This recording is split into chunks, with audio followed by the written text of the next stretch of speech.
Today we are conducting this third event. Actually, this is third in the series, again jointly by CPAI and MCX, to deliberate on the findings of yet another independent research study on commodity markets on very important and possibly one of the burning issues in the commodity markets today, the issue of quality standardization. The study whose findings we shall shortly visit is titled Overcoming Issues of Quality Standardization in Agricultural Commodities to Facilitate Participation in Derivatives. And this study was conducted by Professor Gopal Naik and Dr. Manu Bansal from IIM Bangalore. And we are very happy that they have agreed to present the study findings today among us today.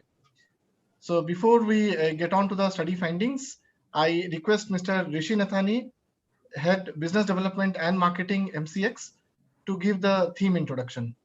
Mr. Nathani, please. Good afternoon and thanks Debojyoti. Good afternoon everyone. A very warm welcome to Professor Gopal Naik and Professor Manu Bansal and to Narendra Vadwaji from President of CPI. It's indeed a pleasure to have all of you here and to hear from you, and we are very eager and excited to hear from Dr. Naik and Dr. Bansal regarding their study. So the point is that agriculture, as we all know, is the backbone of our economy. And the governments in the past and the present have been trying to get the agricultural economy up and running and integrate it with the mainstream. Now, exchanges, commodity exchanges have a very large role to play in the growth of and the organization of these agricultural practices. So, for example, farmers can take price views in terms of futures prices. They can understand what the price is going to be 3 months later or 4 months later, depending on the futures prices, and thereby make their sowing decisions. So for example, if a commodity is trading at X price after 3 months and the farmer's cost of production is say 0.6x, 0.65x, then the farmer can decide to plant that commodity and sell on the futures. Also, we've got a lot of FPOs who are tying up with exchanges in order to help the small and marginal farmers. They collect the produce from all these farmers and thereafter try to deliver on the exchange platform. The regulator, SEBI, and the government have been trying very hard to facilitate them, and a lot of incentives have been given to FPOs for assaying, for warehousing, etc. The exchanges have announced a lot of things because the regulator has foregone its fee on agricultural derivative contracts in order to facilitate this fund for FPOs. So a lot of encouragement is there. However, the problem, as the theme of this topic is the issue of standardization in agricultural produce. Today in India, there'll be so many varieties of any product which is grown. So for example, if you take any crop, there will be many varieties of the crop depending on geographies, depending on quality parameters, etc. And it is the exchange normally would be able to trade only a standardized commodity. So the issue comes is to how do you take the commodity which is most representative, or the quality or grade which is most representative of that commodity, and trade it on the exchanges. So the farmers can not only deliver, but also hedge on that and use that as a price benchmark for their produce. Also, within an FPO, various farmers from various fields bring their produce, how to better sort it, how to grade it, how to make it homogeneous in the sense that it can be delivered as a single lot on the exchange. Thereby, you can create that goods on the exchange platform. You can get an electronic warehouse receipt, and you can also get funding. The farmers can get funding against these warehouse receipts. Also, there's a dichotomy in the country where, for farmers, there are no rules applicable. But as soon as it comes to the, organized trading, there are so many laws and rules applicable. So how do you overcome this issue, which we faced in our cardamom contract and various other edible contracts face is to how do you bring out this regulatory change or this balance whereby you can get these physical market practices also on the exchanges if possible. So there are a lot of diverse issues which we will discuss today, and we are eagerly looking forward to having, hearing from Dr. Naik on this. So without any further ado, I'll hand it back to you, Debo, to take it forward. Thank you.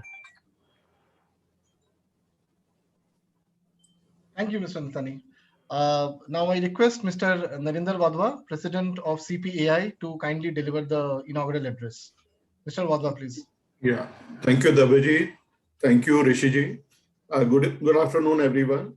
Our eminent speaker for today, Professor Gopal Naik, Dr. Manu Bansal from IIM Bangalore. Respected members, आप सबका स्वागत है आज के webinar में. I sincerely thank Rishiji and team MCX for associating with CPI for this webinar. Today's webinar, as has been mentioned, is on a very relevant topic, overcoming the issue of quality standardization in agriculture commodities. Last time our topic was how future markets in India have improved the efficiency of physical commodities in India. They are all related topics. See, one of the study, as I have mentioned in the earlier seminar also, say before this pandemic, we were talking about 5 trillion economy. And one of the study by McKinsey says that 40% will come from the commodities market.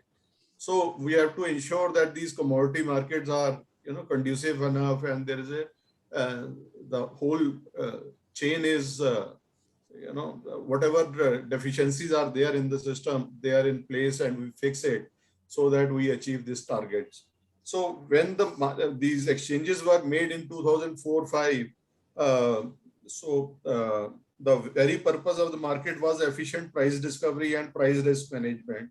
And our regulator has been very active, as Rishiji has just mentioned, to fix whatever issues are there in the market. Like they have introduced many of the new participants in the market, like mutual funds, AIFs, and there is a lot of enthusiasm in the new players, corporates and FPOs who wants to participate.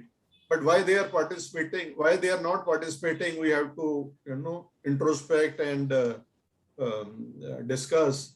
Today's program, I think, is a way towards that only. Why these people, when there is a huge potential in the market, why there is lack of participation? So one of the reason is, again, this standardization of agri markets, which I think they have, Professor Naik has come out with a paper. We are eager to listen to that, and we, as a participant, as a CPI, we are eager to see that the whole ecosystem is in place, and whatever issues are there are fixed. So we are eager to listen to eminent speaker today. I'll not waste much of the time. I'll hand it over to you, Debajit, to take it forward. Thank you once again, and thank you MCX again for associating with these. We are looking forward for more programs like this to make our ecosystem healthy. Thank you, Debajit. Thank you, sir. Thank you, Mr. Wadhwa. Without any ado, let me now request Professor Gopal Naik to kindly make his presentation, and following which we shall have a brief panel discussion. Professor Naik, please. Thank you. Thank you very much. I'd like to thank both CPAI and MCX for giving us this opportunity to share our research results.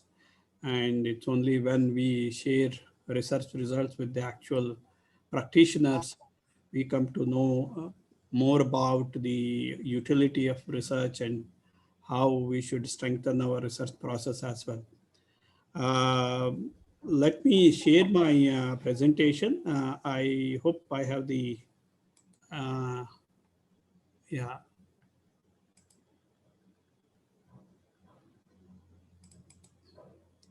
Is it visible? Yes, Dr. Naik. Okay.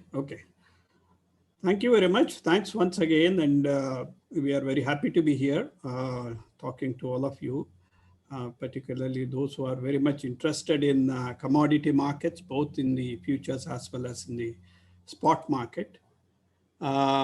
Today's discussion or our presentation is about what are the issues in quality standardization in agricultural commodities and how they are affecting the markets. As many of you have said rightly, that we have not paid so much of attention on this particular aspect that it actually requires. So many of the problems have been there for a long time, but we have not been able to address it. Now, just to, as some of you have said, basic functions of futures market being price discovery, which basically helps us in signaling both producers and consumers, which will basically, help in proper resource allocation. So without proper resource allocation, economic growth will be low. And so any country you take, lower economic growth is mostly because of markets not functioning well. So that's where the importance of the markets exchanges comes in, that they actually provide a facility for the market fundamentals to interact, like supply demand, and therefore coming up with a appropriate price signal. That's the most important thing. Discovery of the price is most important thing. And apart from that, hedging of risk related to price is an important other function that futures market facilitate. Now that could be for long and short hedges, as well, particularly in the context that we have a fairly high price risk in our agriculture commodities. Now we should also look at what are the major factors contributing to a success of a futures market, just to keep in mind, so that our discussions will be taking this into consideration. So as we have been discussing for a long time, of course, here as well as elsewhere in the world, product characteristics such as storability is important. Production centers, whether they are actually produced in large quantities in some, significant clusters and so on, and to what extent there are quality variations. Of course, quality variation will always be there to some extent, but too much of variation also actually creates problems, and so that's also an important product characteristic that we need to take into account. Then, of course, second one is exchange governance is very important in terms of designing of an appropriate contract, whether it is according to the required specifications by the buyers and sellers, and market and financial integrity, so especially with the national exchanges and with all the online trading and so on. This has been streamlined very well after 2003, 2004. And the other thing is the delivery mechanisms, so whether the delivery mechanism is efficient in terms of costs and time. So those who would like to take delivery or give delivery, whether they can do it quickly without much of a cost, and are there, quality issues. So that's where I think the important issue comes in, the quality issues, especially at the delivery time. And the other important sort of pillar of success of a futures contract is the government regulation and policies. To what extent government actually intervenes in the marketplace, sets prices and so on. And also, to what extent it facilitates futures trading. So something like standardization and so on, if you do it, then it becomes easier for the futures market to work. Now, so we did this study, Manu and myself, essentially looking at the quality aspects of agriculture commodities, mainly keeping these four commodities in mind: cardamom, pepper, coffee, and sugar. They are, right now they are not traded, and therefore, while they were traded for some time back, and it would be good to understand why they are not trading now and what can be done in order to make sure that they can be brought into derivatives trading. So while doing so, what we did is we looked at the spot prices and futures prices wherever it is available, and volume of the futures traded, futures trading also. And of course, the production of commodity, where it is going, it's increasing, decreasing, and so on, and whether it is, providing potential for larger amount of trading or not. And we also did the survey of market participants like traders, processors, and assayers in order to draw our conclusions. Now I will talk about these commodities one by one. So we'll be beginning with cardamom. As many of you know, Kerala produces about 90% of the cardamom in the country. And MCX had a contract, started futures trading in 2006. So, but since about 2012, the volume started going down. And after 2018, it really went down drastically. So, and that was the time when the FSSAI norms were made applicable to WDRA accredited warehouses, and the exchange warehouses are WDRA accredited warehouses, and that's where the link comes in, and therefore they have to follow the FSSAI norms. And once you follow the FSSAI norms, then there are more tests to be conducted. Generally, there are physical parameters, chemical parameters to be tested. Most of our markets, especially spot markets, go by the physical parameters. A lot of it is also just by visual or tactile kind of a test, not necessarily lab-oriented test. But if you want to go for chemical parameters, then you will have to, go for a chemical test, a lab test, which could take time, as well as it could be more expensive. And we can see in case of cardamom before 2018, the manual testing of physical parameter was done where the cost of testing was only about 900 rupees a lot. Whereas chemical testing, when it was introduced, the cost went up significantly, almost 7,150 rupees per lot, which is actually 8 times the increase. So that's significant. Apart from that, the time taken for testing also increased from 1 day to 10 to 15 days. So that's another major bottleneck that it creates while delivery of the contracts. So if you look at the the trends in the production, the exports and imports of cardamom, we do see that it has been increasing till about 2017-18, and then sort of dropped because of the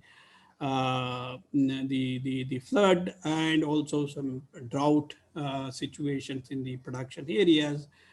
And because of that, we see the imports are increasing and the exports are decreasing. So that's a situation that we need to keep in mind, that in our country being having good climatic conditions to produce cardamom, we should really take a look at this and see how best we can actually improve production, because the consumption is going up because of income increases. Cardamom is something which people use it in many different dishes and so on, and therefore there is an increasing demand that's coming up. So we can see that the wholesale prices are actually going up, and therefore there is demand for cardamom. Certainly, it's only a question of how do you meet those demands. Now, if you just look at the volume of contract, MCX futures contract, sometime during 2011 or 2009 onwards, I should say, till about 2016, it was, there were quite high volume of trading taking place, but then later on we see a dip in the volume of trading, and sort of leading to almost very small number of contracts being traded. So, of course, we could also look at the extent of price variation, which actually influences the extent of volume of trading also. if you look at these coefficient of variation, these are fairly high, which basically tells us that the volatility in the market has been high, and therefore there is a need for futures trading or a risk management instrument for the hedgers. So therefore the need is there, but the thing is, how do we make it work? I think that's the challenge that we have.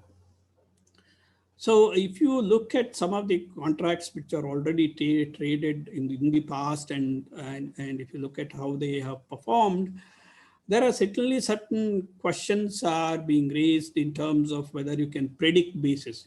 Most of the time when you are talking about hedging, the question that arises is, can you predict basis? Basis prediction is very important for hedging purposes. But, in many cases, we have seen that the basis prediction is very low, and sometimes the maturity basis is also quite high. So that's a concern that one has to keep in mind. And when we talk to people in the trade, some of the problems that are identified by the market participants are, one is, of course, the quality differences, whereas physical market focuses on size and color. The delivery time, you need to go for chemical testing. So that's a major difference that we see. So in almost all cases, we would find that only when the testing methods are similar in case of spot and futures market, then it works very well, because you can just this is just arbitraging between the spot and futures market. So that facility is available only when quality standards are similar. But in our case, while the spot market is basically going for the physical parameters, the futures need to be looking for additional factors like the chemical parameters as well. So that's a difference. And the other dimension of this quality issue is that if you are exporting, then again, the pesticide residue comes in, and artificial colors, and also no harmful, chemicals being added and so on. So therefore, there are additional tests could also come in. And therefore, this harmonization is what is important in any market. In fact, we had talked about it a long time ago when the government of India wanted us to do a study on the WTO impact. And this is one thing that we said, see, our domestic market is different than the international markets. And that creates what is known as asymmetric trade opportunities. I think that's what we had said at that time. And this, unfortunately, it continues even today. In fact, at that time, it was in 1999, we had suggested to government a number of solutions.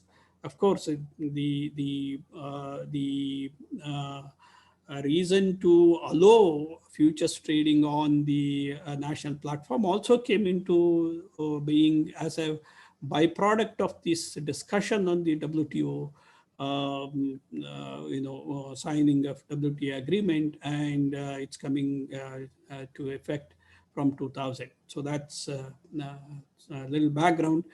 But that's unfortunately, we haven't done much about this, so trying to really harmonize the quality standards so that there is a smooth flow of goods, from let's say, one agent to another agent through different markets like physical markets or a futures market and so on. So that has been a problem even now.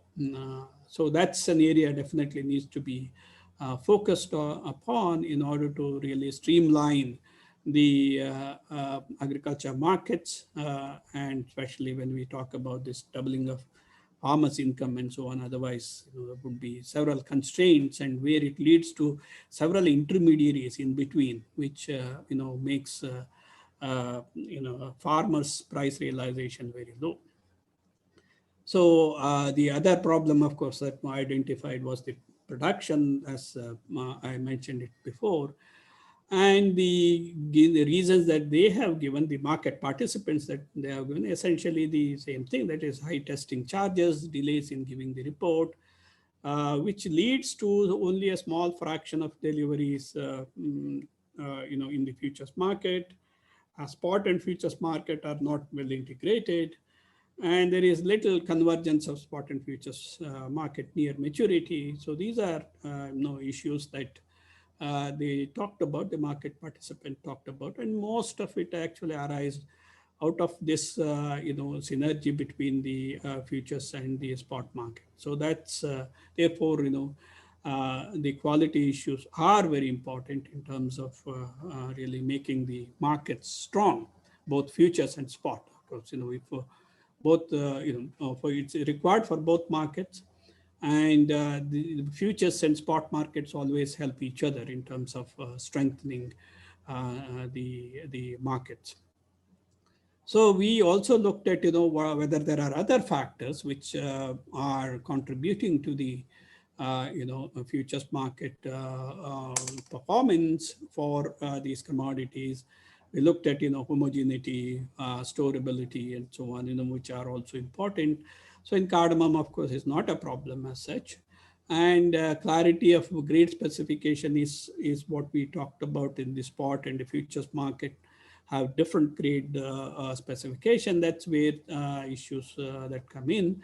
And volatility is also quite being there in this cardamom market. There should be possibility of futures trading, but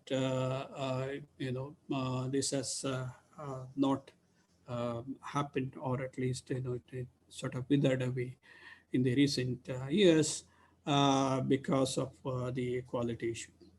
Now, so if we look at the value chain and then try to identify problems and how one can overcome this, and what are the policy suggestions that we can make, here are a few important ones. One is, of course, declining production, and for the country's viewpoint, there has to be encouragement to increase the production. But in the production, see, it's not only for this cardamom, but also almost for all commodities. One thing that has to happen is there has to be a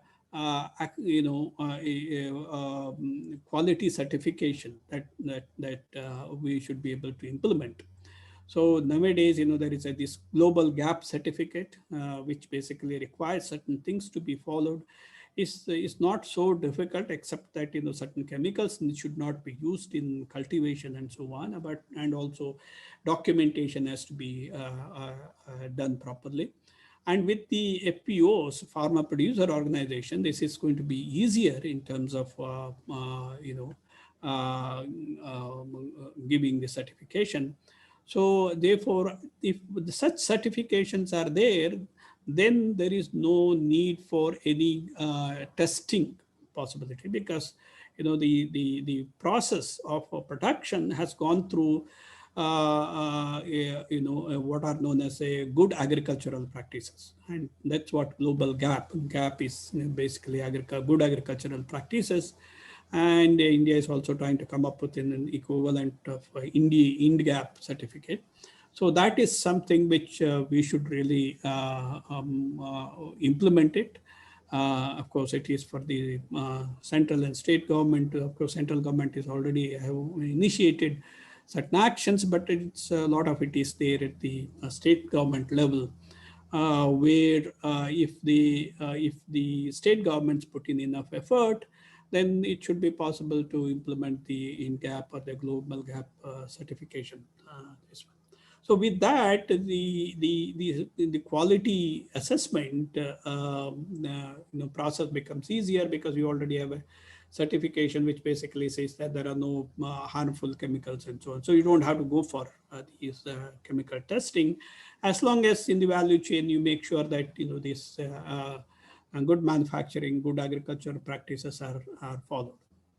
So that's one thing that should happen. In fact, it's good for all the commodities. Why don't we do this for all commodities of agriculture, so that you have a better certification. The consumers will have better knowledge about the products. They can feel safe about their product. Unlike now, a lot of times, whether fruits and vegetables and so on, we worry several times whether these have higher residues or not. And also we have seen that in the export market, there are many lots being rejected because of the higher levels of residues. I think we do have this problem quite severe, but we need to address that. And that's where I think it's important that we streamline our value chain in order to make sure that, both for domestic market and international market, we are able to provide good quality products. So in the as far as the derivatives market is concerned, my own suggestion would be sort of go for a forward contracting to begin with, because of right now, the volumes may not be very high. So at least for those people who would like to have a risk management function, they can do a forward contracting, and over a period of time, as it catches up, it can be traded on the futures. The second thing is the quality standards. Again, there are newer technologies coming in, which is very good, and many smaller companies are coming up and offering these technologies, and these are cutting edge technologies being used by many private companies. And we should seriously think about using these cutting edge technologies in order to reduce the cost as well as the time of assessment. I think that's the second important thing that we need to do. And the third one is actually the futures contract. Futures contract is basically, it's a contract. So therefore, as far as testing for delivery is concerned, it should be according to the contract specification, not anything else. I think this is something which government should agree for, as far as futures is concerned. It's the testing should be limited to the what is specified in the contract. So as long as contract specification is met, then there should not be any problem. There should not be an additional feature brought into this. Then what essentially one is doing is you are constraining only one part of the market. So you're not streamlining this spot market, but you are constraining the futures market. And then again, one important function of the futures market will not be available for market participants, like the risk management and so on. So therefore, I think that's something which everybody should think through and make sure that this is basically the futures contract should be delivered according to the specification in the contract. Now, I will it's quite similar in case of pepper as well. So I will do it more quickly so that we can get maybe questions and so on. Again, pepper is also produced in southern part, Karnataka, Kerala being the major producers of pepper. And the MCX also, had contracts till the year 2009.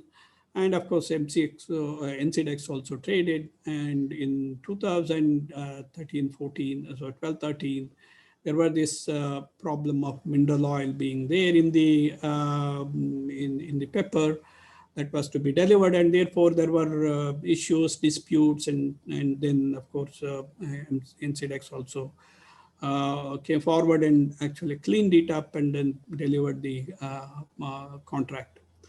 So contract was reintroduced in 2017 on both exchanges, but the past legacy sort of remained, and volume was still low, and this had to be closed.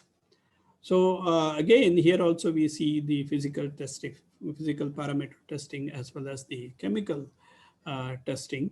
Again, if you compare the costs and time, similar kind of thing that we can find. that the cost of testing earlier was 3,000, but now it is almost about 9,000, which is 3 times the earlier cost. And also it takes a lot more time to do the testing. So very similar story as in the case of cardamom.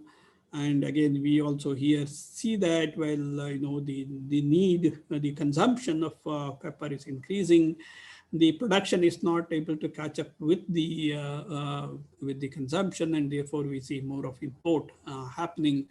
And therefore there is a case for encouraging production, and we can also see the price trends, and over a period of time it has been fairly, the price has been quite attractive. Only thing is the coefficient of variation is, we see, is very low, in the sense that the variation in the prices are not very high. That's one of the reasons why there's not much of a trading interest in trading, apart from the quality issues.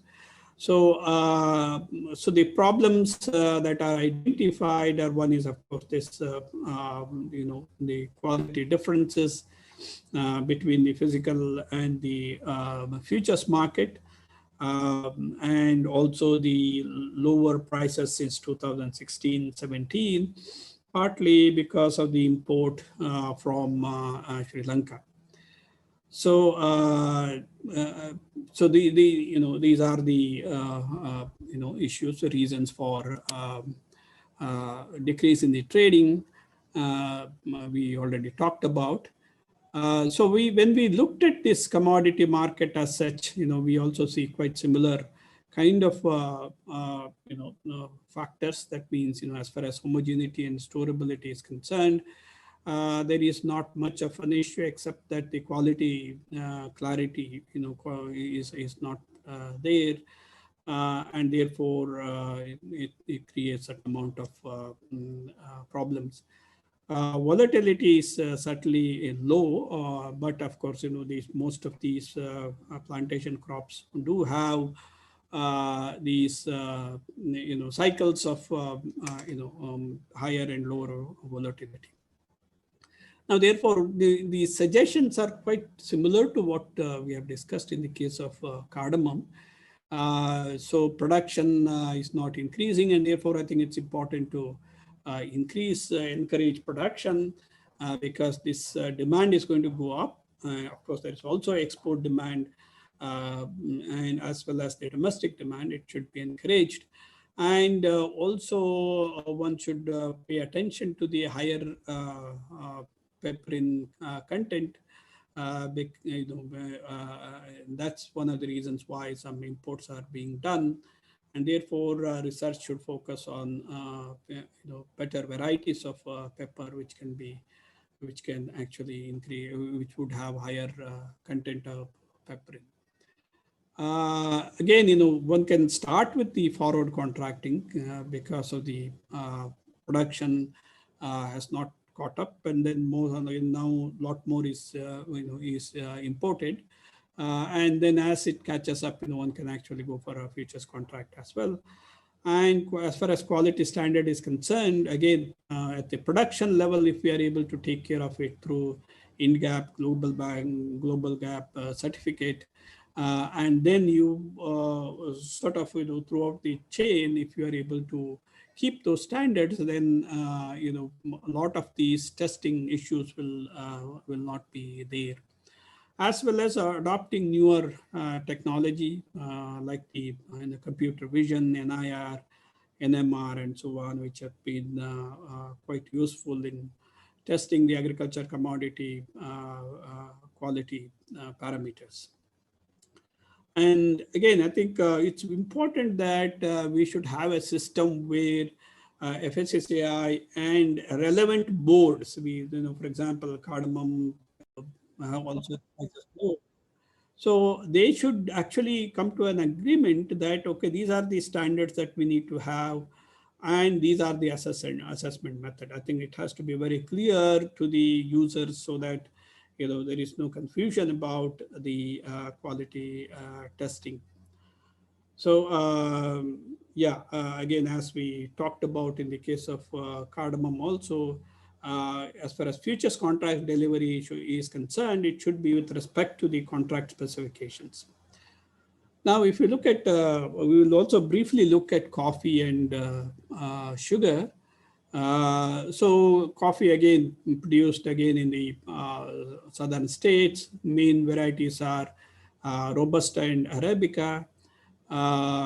Most of the Indian production is actually Robusta coffee. And if you look at the market, marketing of coffee, there are major processors, about 10, 15 major processors who actually deal with most of the coffee in India. And a lot of it is actually exported. So about 80% of it is actually exported. And the pricing is basically sort of linked to the London and New York markets for these two different varieties. And therefore, not much of, most of the pricing decisions or price discovery process is dependent on these two markets. In terms of quality specification, there is fairly good set of quality parameters already identified. FSSI and the coffee board have quite similar parameters, except that FSSAI always has all this, the added color and harmful substances, which is true for all the food products that's there in the market. So that also, of course, creates certain issues. Now, so if you look at coffee production, exports, and all of them are going up. And of course, even import is going up. And definitely in terms of volume, there is there, but since the most of people are actually using the international markets, I think there is a window that is available for the derivatives market is probably between the producers and the processors. So that's probably an area that one should focus on. So, when we looked at this market again with respect to these different features of the commodity like homogeneity, storability, and so on, there is no issue as such. Even the grade standard specification is also clear, especially since it's actually exported. While there are major varieties like Arabica and Robusta, each one of them is fairly large quantity. So therefore, it's not such a big issue problem in case of coffee. Only thing is the price discovery process is linked to the international markets. So most of the processors, exporters tend to use the international futures. So there is a window, of course, as we talked about earlier, that one could look at the transaction between the producers and the processors, exporters. Now, sugar is another commodity. I think all of us know. It is one of the largest agro-based commodity. UP produces large amount, almost 50% of the sugar cane in India. The other states being Maharashtra, Karnataka, and Tamil Nadu. So the sugar contracts were also introduced. Of course, in earlier, I think it has far back as 2003 or 4. I remember there was a special exchange was initiated to trade in sugar. So many attempts are made, but again, this has not been successful. While the sugar production has been increasing and so on, and a lot of other things that are taking place in sugar industry. So we see while the few spikes of sugar volumes that has happened in the past, but because of the government intervention, we see very low variation, fluctuations in the prices, and therefore there is not much of an interest in the sugar futures. So in terms of quality parameters, and there are very standard quality parameters. ICUMSA units, moisture and size. Though there is some difference between the international market and domestic markets, like the ICMSA index less than 150 is what is domestic market specifies, whereas export market requires less than 100. So there is some differences there. Apart from that, sugar is actually a good commodity to be traded, except for the government intervention, very high intervention in the marketplace. So their government policy has been both, of course, at the sugarcane level. There is a minimum support price announced by the central government, as well as the state government. State advisory prices are announced. And then there is a now minimum selling price introduced by the government, which actually makes sugar factories to sell at certain prices, from their factories. So therefore, essentially, the extent to which government actually intervenes in this market is very high, and because of that, we see very low price variations compared to many other commodities. And therefore, in fact, it's time that government sort of it's not because of the futures market alone, but government can actually withdraw from the sugar sector and make it more vibrant, because a lot of what has happened so far is there is a huge arrears that needs to be paid by the factories to the farmers. Every year, that's a big issue. And also many sugar factories have not really improved their technology or invested in additional technology for power generation, cogeneration, and so on. So all these things would happen if you leave it to the market forces. So if they can pay, have in fact, long-term contracts with the purchasers, and then give a long-term contract to the farmers, we can essentially solve that problem.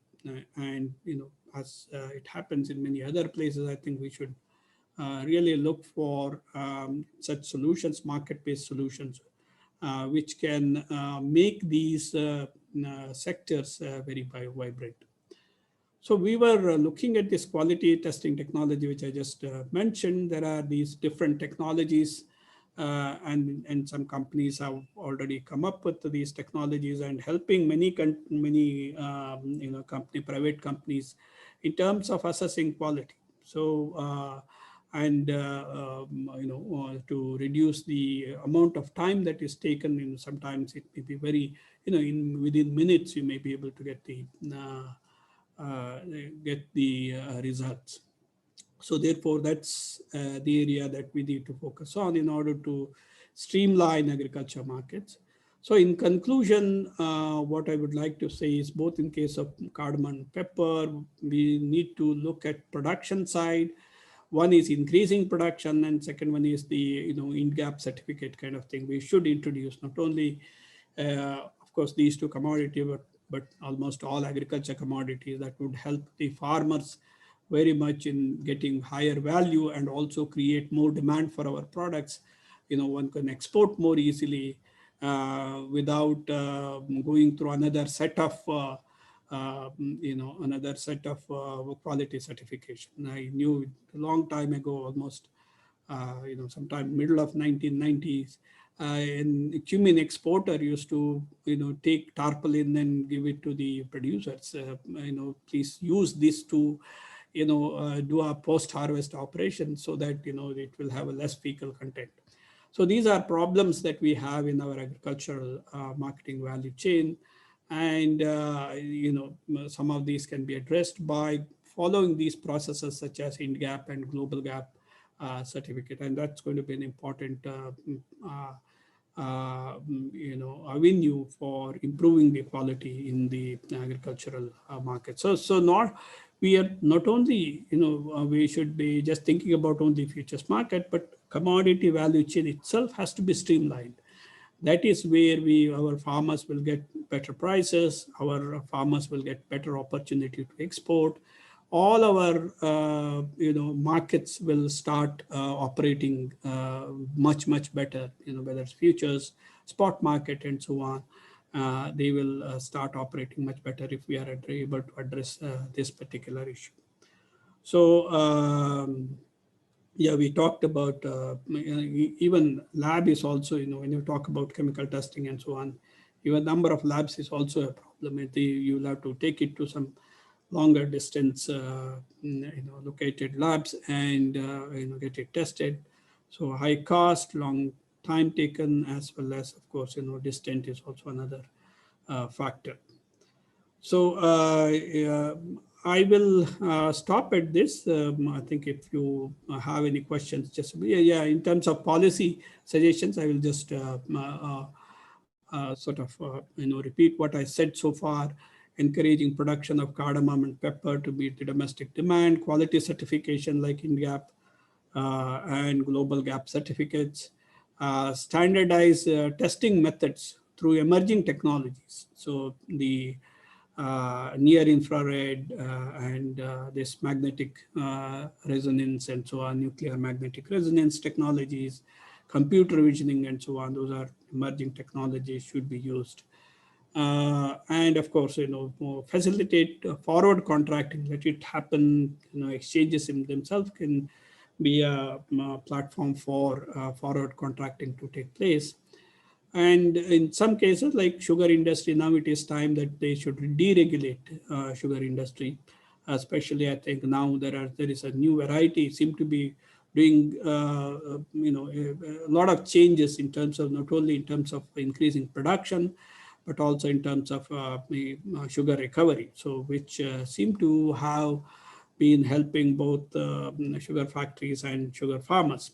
So maybe it's a right time to deregulate it so that there is a vibrant sugar sector that emerges, and the markets are able to work on their own. So yeah, in case of sugar, I think if we are able to have long-term contracts between the sugar factories and the purchasers, and then sugar factories in turn giving a long-term contract with the farmers, that should actually solve the problem. So I'll stop at this, and if there are any questions, I will be very happy to answer. Manu is also here, so if there are anything Manu would like to add, I'll. Yes. Thank you, sir, for this wonderful presentation. I think all of us have gained a lot of knowledge from this presentation. We couldn't have asked for more. Actually, as a matter of fact, although most of us are aware of some of the issues that you have highlighted over here, I think coming from somebody as erudite as you, from a different perspective, we have definitely got a lot of insights. However, nevertheless, there are, as much as we, we are thankful for this presentation, we also have lots of questions, and time permitting, we'll take a few. Yeah. I will start from, sir, from one of the most novel, elements in the report that you have mentioned, and several times in the presentation also you have mentioned, which is about these new technologies. Somehow this new technologies or adoption of this new technology seems to be showing some ray of hope, some light of hope in kind of breaking the Gordian knot that is present in the entire issue of quality standardization. So you have mentioned of this kind of technologies like near infrared or nuclear magnetic resonance, NMR, which can reduce not only the cost but also the time for the testing, the physical and chemical testing. So just wanted to have an idea. Can you give us an idea about how well established or popular these tests are among the market participants? Of course, we are aware. You have also mentioned that there are several private firms which are offering these tests. The bigger question is, are they scalable? And I think the biggest question is, will the government agencies or the regulators accept these tests as sacrosanct, as acceptable for the purpose of, let's say, delivery on the exchange accredited warehouses? What's your, could you give us an idea? Yeah, in terms of course, these are all newer technologies, and therefore it will have its own time lag in terms of adoption. Certainly, I see a number of companies are already very good companies. The top end of the agri processing companies, they are already using these technologies for their own purposes, I think, which is good. So that's one thing. Second thing is, again, many of these technologies have to be perfected, so over a period of time, because, if you are saying, I'm going to use a chemical testing methodology, then we need to see what is an equivalent of an electronic methodology, so therefore there is a calibration required in order to say that, if this is the reading, this is what it means, and so on. Okay, so because most of it is basically through the electronic waves and so on, and therefore, you'll have to calibrate those this one. So therefore, in any case, I think we need to pay attention to these things. In the world over, this has been being used, and in many cases they are more precise, and they can be bias free, because they just they give you reading, and then it can be automatically transferred, so there is no manual handling of this quality issues. And in our country, that's one of the problems, right? So how do you trust the assessing agency? That itself is an issue. Whereas in these cases, if there are electronic way of assessing it, it's also easy to transfer data. So it becomes very transparent way of doing it. But then, we also need to pay a lot of attention to make it proper.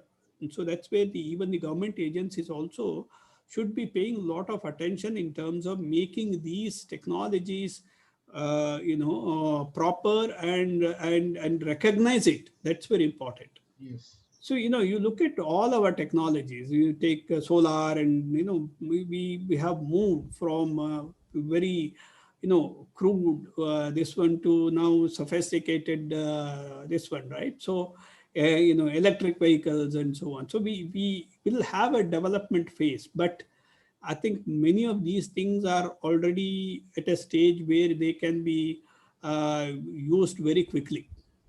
It's a question of how regulators recognize it, how they take interest in really seeing through. Some of it we actually read it in the research articles, because researchers are doing it and publishing it, and some of it is quite a long time back, but we have not caught up with that. That's the that's the problem, and we need to really catch up with the newer technology, cutting edge technology. That's where we need to get benefits from the technology. There's one thing that has not happened in our country, that benefits of technology, except for a few things, maybe payment, electronic payment, and so more recently, because of certain circumstances, we are able to do that. Otherwise, we don't worry too much. But that's where I think needs to be. Unless we, I have seen in agriculture, in the whole value chain, there are a lot of technologies you can use, very good technologies. It will improve productivity, it will improve quality, it will improve the efficiency, and so on. But problem is, that the adoption has been very. So that's where I think we need to pay attention. It's whether it is CPAI, whether it is exchanges, whether it's a regulator, we all have to put together our brains and then think through how we can solve the problem. We want to solve problems, right? So definitely it is possible to do it, but we need to collectively do it, and then we can't just work in an isolated way. A regulator is different than the market participants and so on, and that's where we have issues. Absolutely. Yeah. So I think, it's a mix of both absorption as well as acceptance and recognition. I think all of these three need to work in tandem. Otherwise, agri-tech will remain niche, always remain niche. Yeah. They will not be mainstreamed. That's right. Sir, I have another question about another very critical element that you have highlighted, which is about the quality standards in the different market segments, in different markets as with where. So you have the spot market, you have the exports market, the futures market, and the quality parameters are different. Although the stakeholders are the same, and the issue is that they need to harmonized. Again, I'm probably getting into a operational issue, but how does one harmonize this given the fact that the regulatory entities for each of these markets are different? So who do you think should if I have to directly ask you, who should take the lead in doing this harmonization across these markets, considering that the commodities are the same and the stakeholders are the same? Yeah, so look at the problems in agriculture, quality issues. Most of the problems arise because, at the production stage, you don't regulate it properly because, you have banned many chemicals, but they are still used, for some form or the other. There will be some cocktail of pesticides available in the market. The farmer brings in and then sprays it. Now, the thing is, that cocktail should not be allowed, right? So unless we are able to control these things, that's where I was talking about, sorry, the state agencies really, pay attention to come up with the IND gap. We have this, global gap certificate is there. That's only we apply it only to the exports, but not to the domestic market. Saying that, okay, domestic, it's okay if your MRL is more and so on, it doesn't make any sense, right? So, but, we can actually give, the global gap certificate for a large area, making sure that, okay, these chemicals are not used. It needs only that. So, again, one of the development that is happening is also FPUs. Now, FPUs, now we are in a little better position. If not the government, at least the FPO can, sort of tell their members not to use these chemicals and get a global gap certificate. Otherwise, it's a easier thing actually. The government can, when they say ban the pesticide, don't allow it anywhere to be sold in the marketplace. Then everybody's agriculture practices are proper. So then you can have this, certificate. But, if you don't pay attention to the production stage, then later on becomes very difficult. So let us say if there is a higher, residue in the product itself. So what can you do, as a trader or a processor and so on? You can't do anything, right? So that's where these things have to be started from the very beginning and throughout the value chain, and then progressively. Yeah, I think we need to create a lot of awareness, awareness about these things. These are somehow, a lot of times people think about doubling farmers' income by paying MSP. It's not that. Why don't you do these things? If you do these things, then naturally the price they get will be more, and you can export. You get a higher price in the international market because your quality is good. All these things will happen. But that's where I think we need to pay attention so that, we can solve these issues. Okay. So there are a lot of curiosity among the participants about one element that you have mentioned, which is about adopting forward trades in situations where you cannot have probably a viable futures trade in the given the present state of the market. Particularly, I think for commodities where the volume of production is not very high. Oh, correct. So, what role do you see of exchanges or let's say the exchange ecosystem in if you want to start forward trades in commodities rather than futures?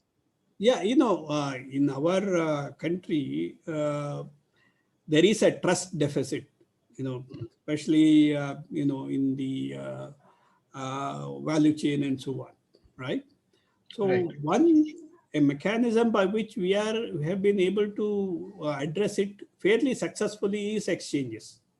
Exchanges don't have so many problems in terms of disputes, right? They have almost solved that. And compared to those regional exchanges and so on, there used to be many problems because of various reasons. But now exchanges have almost, solved the, the trust issues.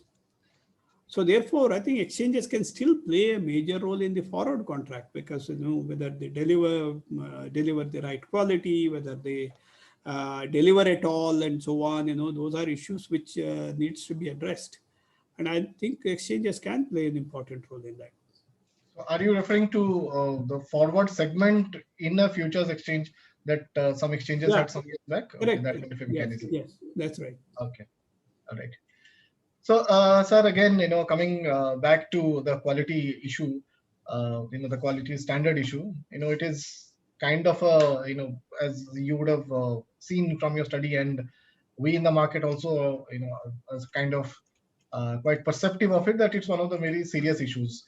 And this is a serious issue which is not only for the currently listed futures contracts, like, cardamom and pepper, which is like, as you have noted, that it has, both these contracts are kind of, uh, progressing towards a zero trade, and probably will be delisted. Yeah. But also for all kinds of edible agricultural Yes. contracts which need a futures market. So if this is an issue for all edible items, all consumable items in the in agri space, are we staring at a situation where no futures contract can ever be launched on commodity exchanges unless those issues are totally eliminated, or those addressed? And therefore we are probably staring at a long time gap, because these things cannot be sorted out. As I was telling, the Gordian knot cannot be broken overnight. So are we looking at a kind of a temporal gap when all these issues will be addressed, and then we start looking at a successful futures market in these kind of contracts? I mean, what is the way out, you see? Yeah, see, there is one thing that I said in my presentation is, see, when you are coming up with any quality standards, you have to work with, one is the concerned body, like for example, FSSAI will have to work with the Spices Board. Spices Board also have to work with the trade associations and so on. So in order to make sure whether this is something doable or not, right? So unless it is practicable, you can't just have a quality standard which is which is of no use, and it will only it will be a bottleneck in the trade, usual trade itself. So that's why what is needed is FSSAI, other bodies, commodity bodies, and trades, like the CPAI, which is, in looking at the commodity sector, they should sit together and see what can be done. While we are very much concerned about consumer welfare, in terms of, you can't just give anything to the consumer. That's definitely not there. But can we make sure that this whole process is streamlined, so that the producers get better prices, he or she will be happy, the intermediaries don't have headache, and the consumers don't have headache. So all these things have to be sorted out. And as I said, I mentioned earlier, see, why don't we go for something like an INDGAP certificate? Now, who is going to give who should do it? It is the state government. Why don't we sit with state government? These are the FSSI, if they are the standard setting agencies, they also have to look at all these, and everybody should come together. Like what happens in many other countries, they should come together and say that, okay, so this is a way we can work out, so that we can streamline the whole value chain.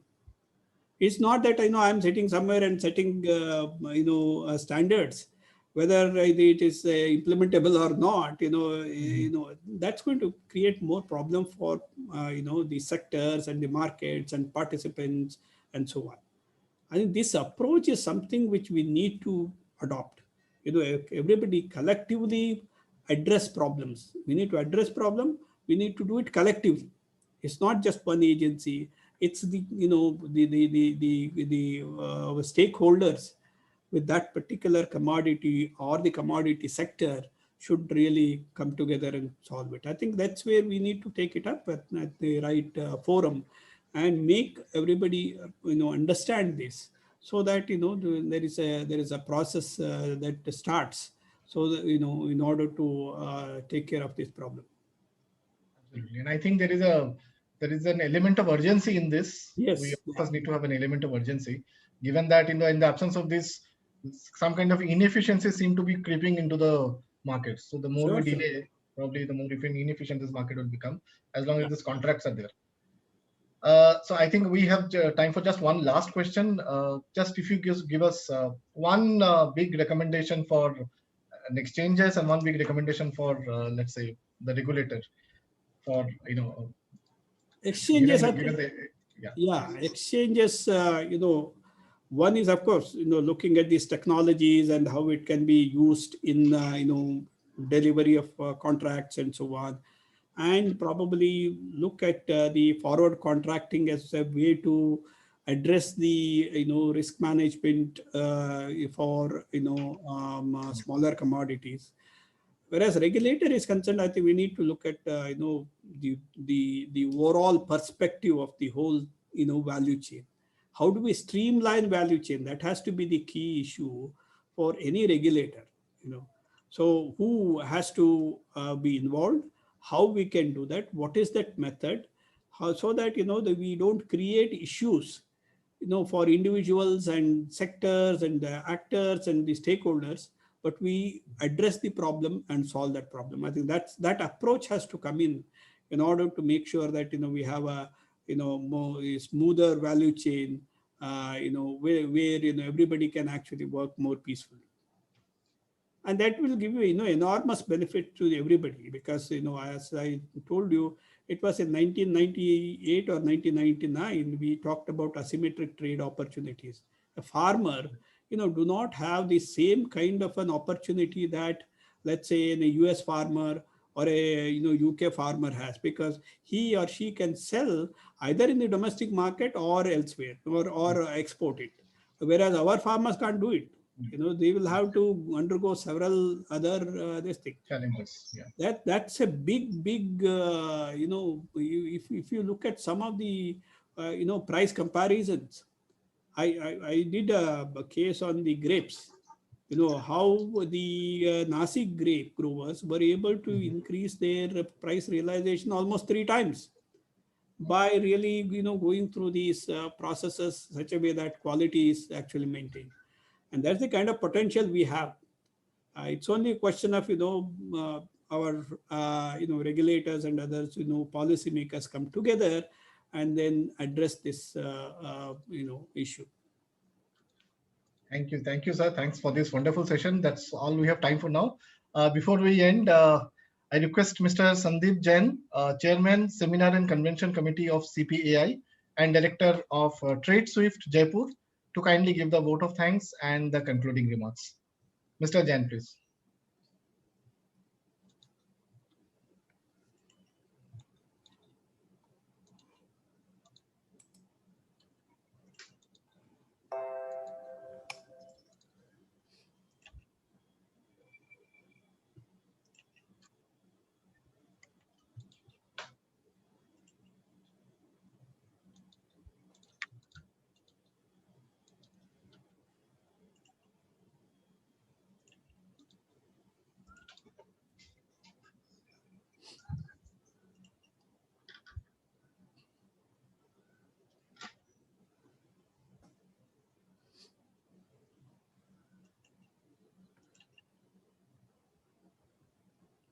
Mr. Sandeep Jain, are you able to unmute yourself?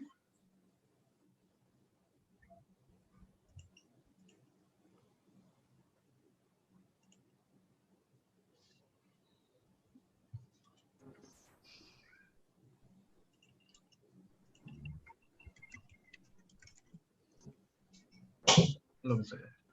Yeah, hi, Devojyoti, hi. Hello, everyone. So sorry, I'm just a bit late. Yeah.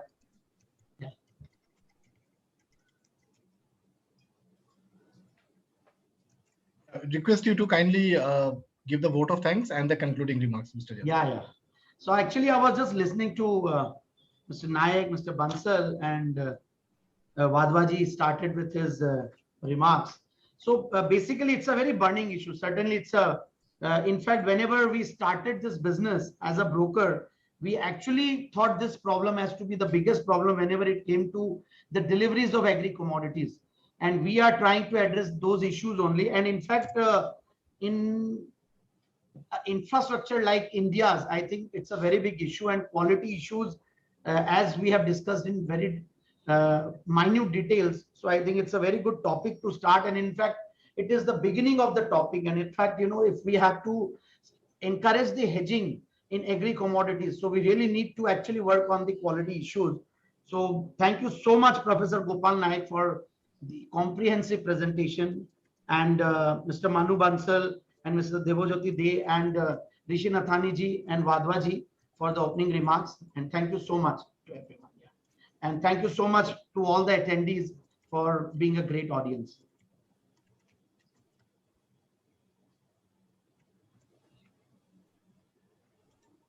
Thanks, Mr. Jain. And thank you again, Professor Naik and Dr. Manu Bansal. Thanks, everyone. Thanks, CPI. And with that, we end our session for today. And we will probably come back again with another research study and discuss all of that in the not so far